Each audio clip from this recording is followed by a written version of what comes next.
Hello, everyone.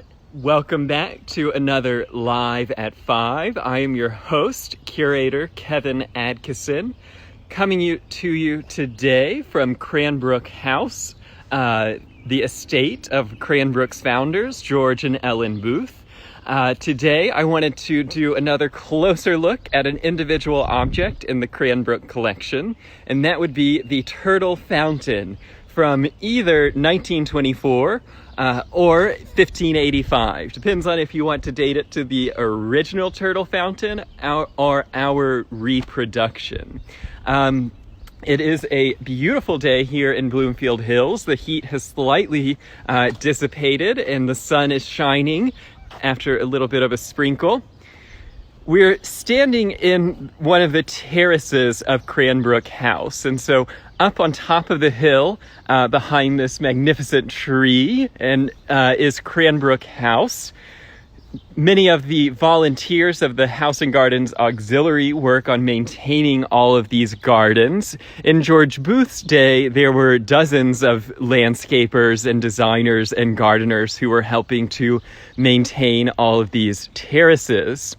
And George Booth was a tinkerer, and so he never sort of left well enough alone. And he began in 1908, when they moved into the house. The house was sort of situated just on top of a hill. And he spent the next really almost 40 years designing a series of terraced gardens, particularly between 1908, when he moved into the main portion of the house, and then the late 1920s, when he began overseeing the construction and opening of the Cranbrook institutions. In that 20-year period, he was mostly focused on the grounds of his private estate. Early on, he tried to be both a gentleman farmer and a sort of gardener pleasure grounds. Luckily, one of his early hires, an early consultant, told him, "You know, Mr. Booth, you can either have a gentleman's farm and be a farmer, or you can have gardens and pleasure grounds." And George Booth leaned heavily into gardens and pleasure grounds. And he designs the gardens a little bit in an arts and crafts manner, but really he is looking towards Edith Wharton and Charles Platt and Italian terraced gardens, which were more popular at the sort of end of the 19th century than they were in the 1920s, when George Booth is completing all of his terraces.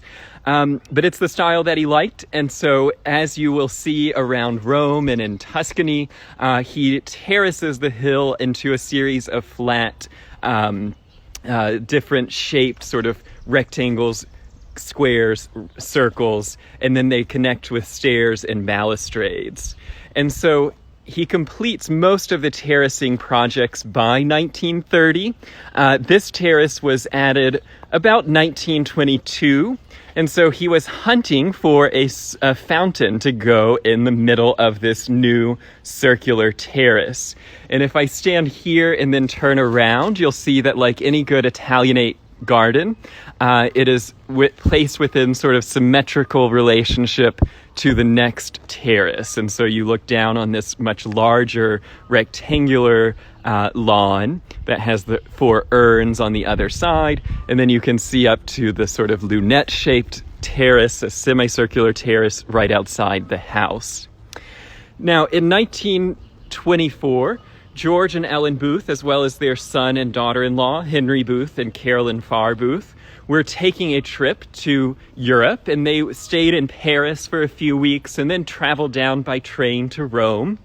And when they got to Rome, Henry Booth went off to go and sketch the architecture.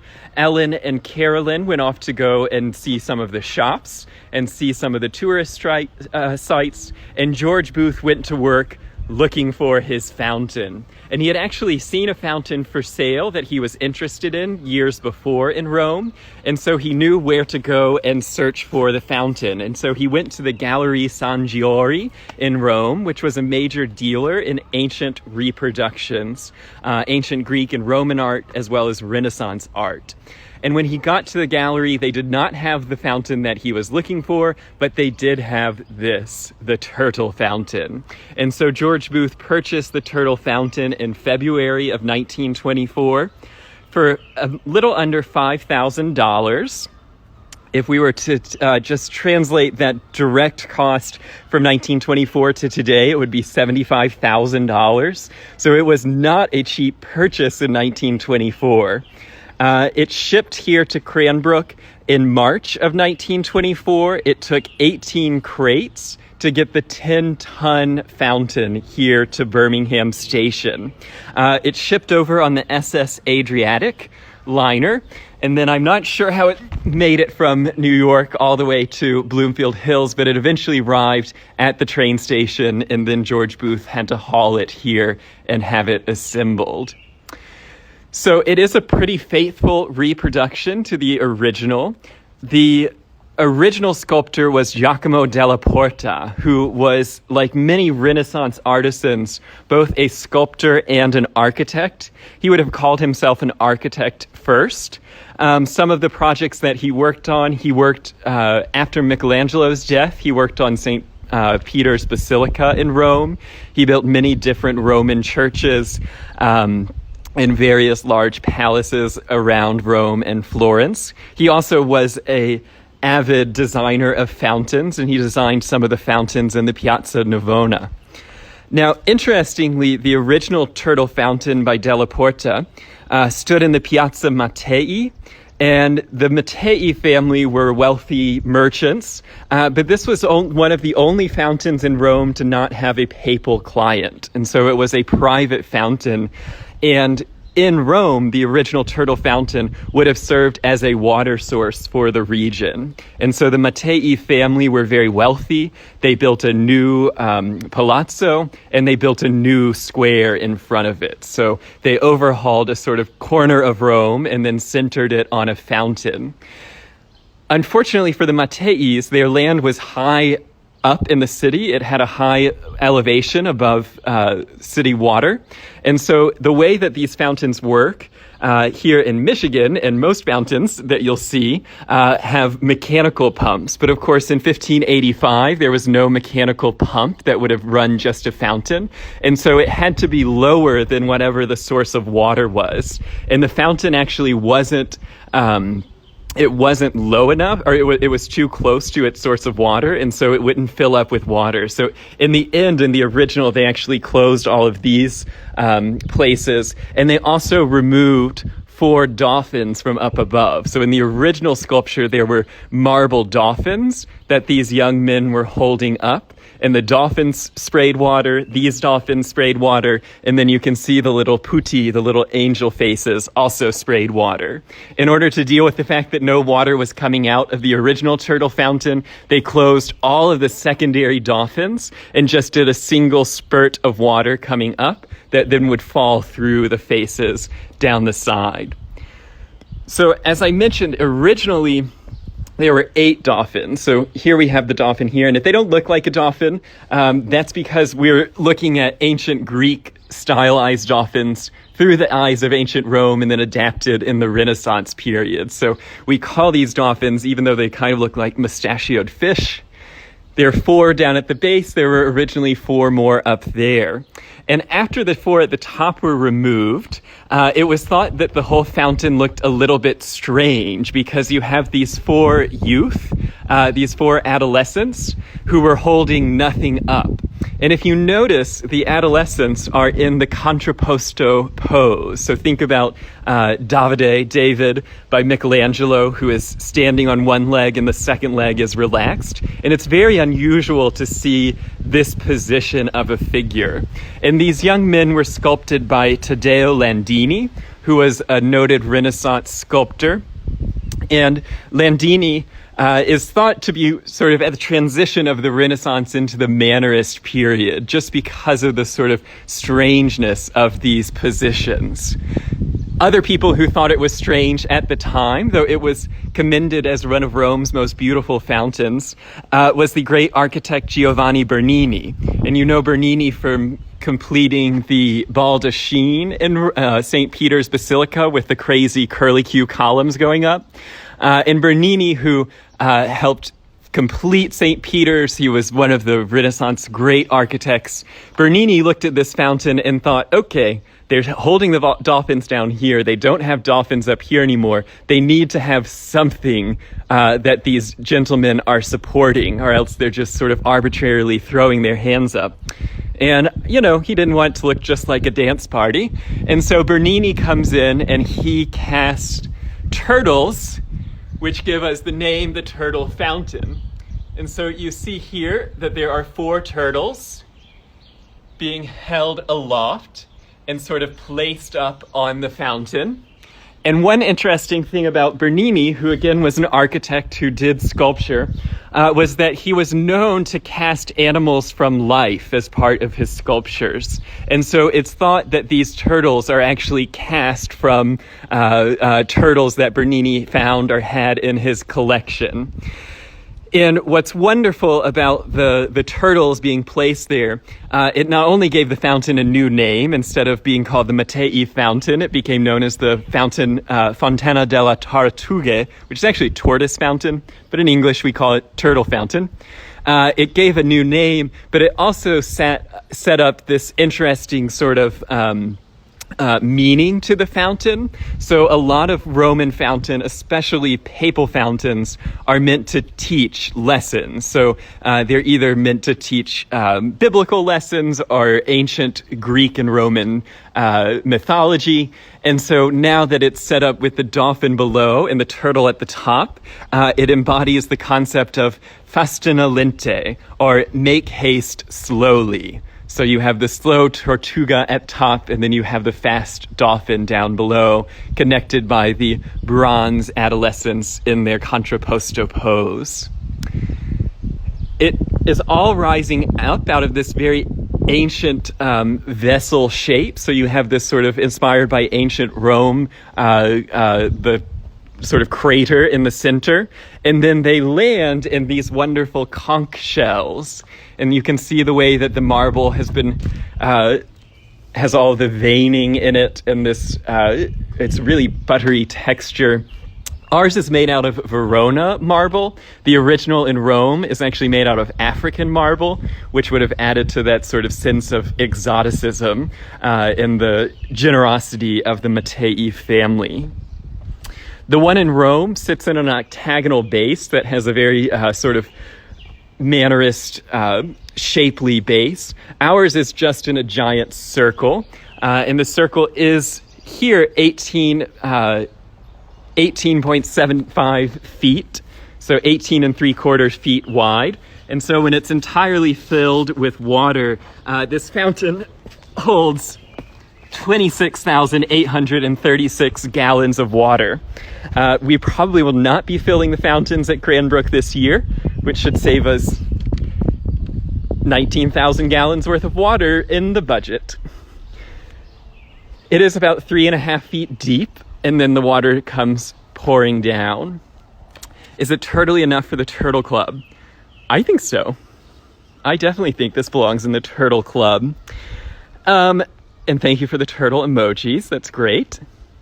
I did have a problem that I realized on Tuesday with the Live at 5, which is that your questions don't always appear on my screen. So if I don't answer your question, type it again.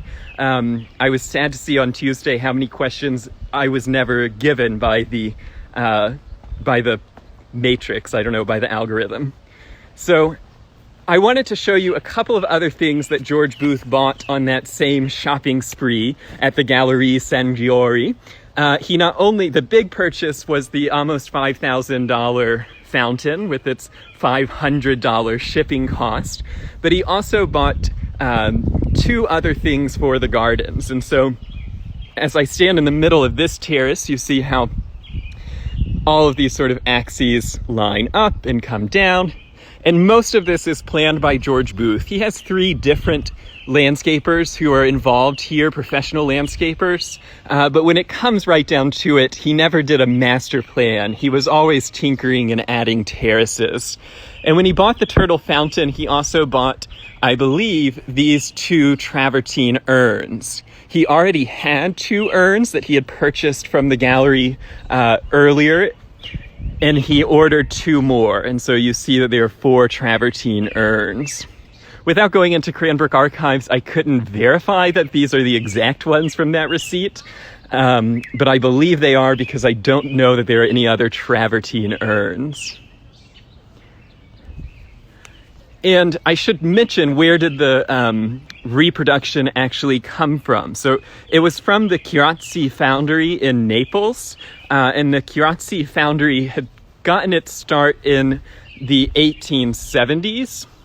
And it was a time when the National Archaeological Foundation, or some archaeological group, began encouraging the reproduction of ancient Roman works of art for sale, for education, and for art museums. And so there were a number of companies that began casting ancient Roman art.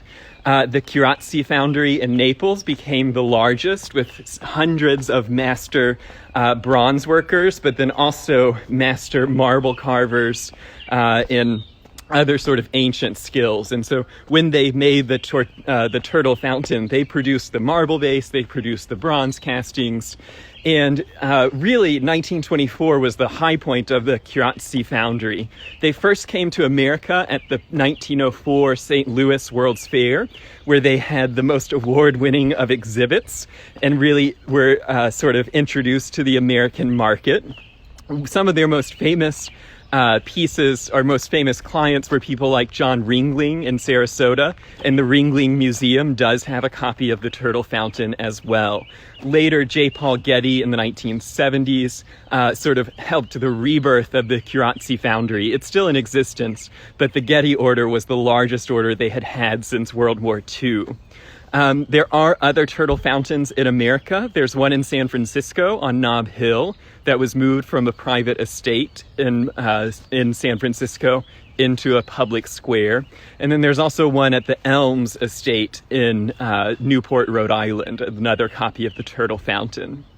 Another piece, the last piece on the receipt from 1924, again, copies from the Chirazzi Foundry, again in travertine, are these lions laying in repose.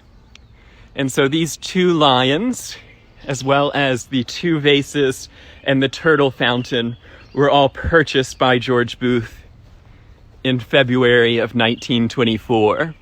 This one is a little startled, did not know he was going to be on camera, probably wanted to brush his mane, but I didn't give him a chance.